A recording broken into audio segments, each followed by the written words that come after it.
Assalamualaikum warahmatullahi wabarakatuh. Perkenalkan, nama saya Auliani Yunika Ramasari. Di sini saya akan menjelaskan tentang materi koloid agar kalian tahu apa itu koloid, apa itu sistem koloid, dan beserta pengelompokan maupun sifat-sifat dari koloid.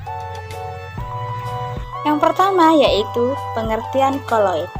Koloid adalah campuran heterogen yang ukuran partikelnya terletak di antara larutan dan suspensi dalam sistem koloid. Terdapat 3 fase, yaitu padat, cair, dan gas. Kemudian yaitu perbandingan larutan koloid dan suspensi. Nah, perbandingannya, larutan adalah campuran dari berbagai homogen yang terdapat dimensi berupa molekul kecil atau ion yang berdiri sendiri. Contoh seperti air dengan gula, maka larutan itu akan stabil. Kemudian koloid. Nah, koloid terdiri dari 2 fase, yaitu fase terdispersi dengan ukuran tertentu pada medium pendispersi. Zat yang didispersikan disebut fase terdispersi, sehingga medium yang digunakan untuk mendispersi disebut medium pendispersi. Contoh seperti air dengan kanji. Nah, maka akan mengalami sukar mengendap. Lalu suspensi. Suspensi merupakan senyawa yang terdapat satu komponen partikel yang relatif besar dengan tersebar dalam komponen lainnya. Contoh air dengan pasir. Maka dari itu akan mudah mengendap. Selanjutnya yaitu perbandingan larutan koloid dan suspensi menurut ciri-cirinya. Yang pertama yaitu larutan.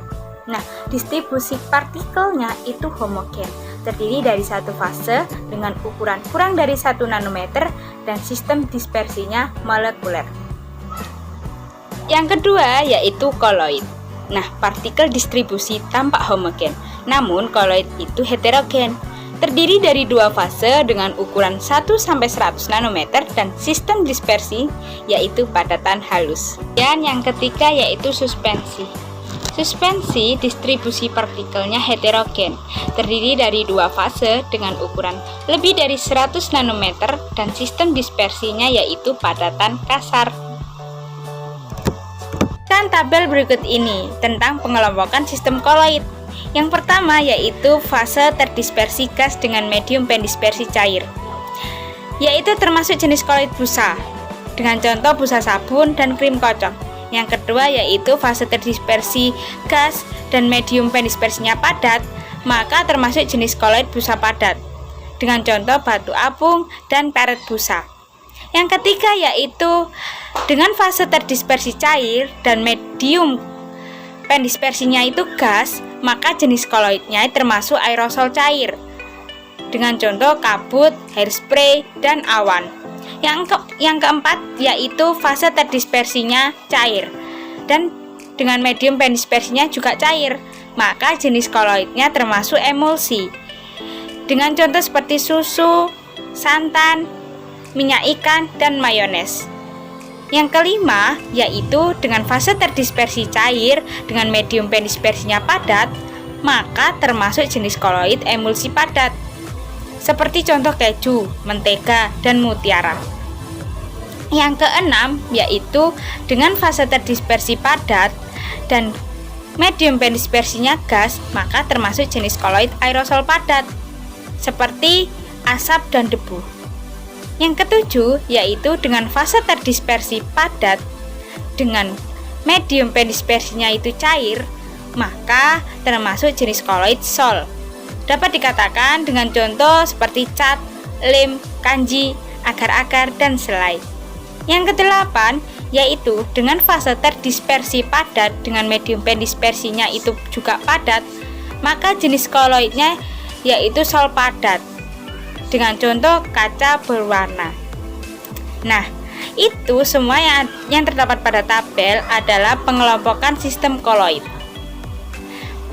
Bahkan kita telah menemukan dalam kehidupan sehari-hari yang terdapat di dapur ataupun di sekeliling kita, nggak hanya ada di dapur juga. Itu sifat-sifat koloid. Sifat-sifat koloid dibedakan menjadi beberapa. Yang pertama yaitu efek Tyndall. Yang kedua yaitu gerak Brown.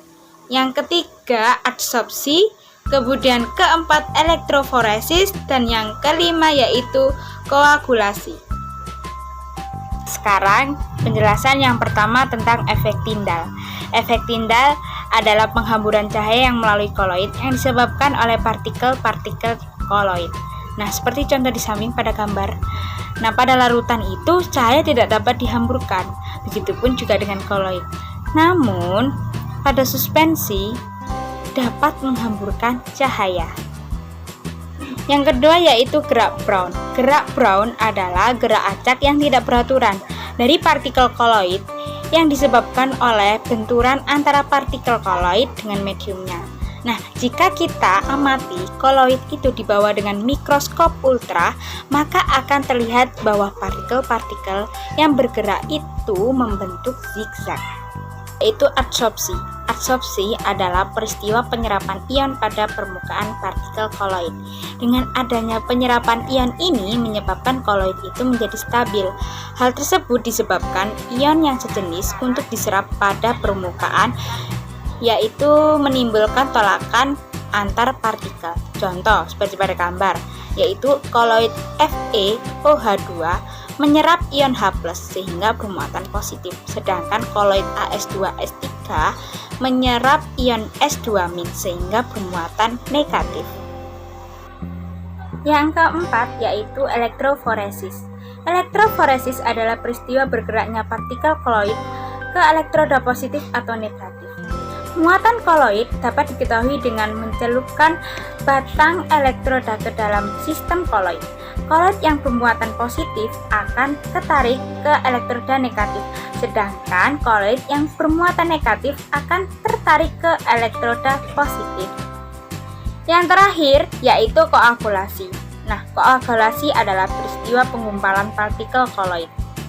Seperti pada gambar, yaitu dengan sel FeOH3 yang ditambahkan dengan NaCl. Pada proses ini terjadi akibat tidak stabilnya sistem koloid.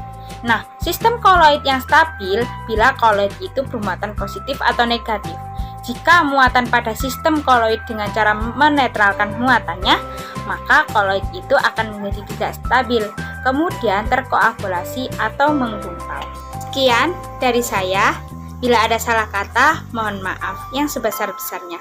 Sekian dan terima kasih. Saya akhiri. Wassalamualaikum warahmatullahi wabarakatuh.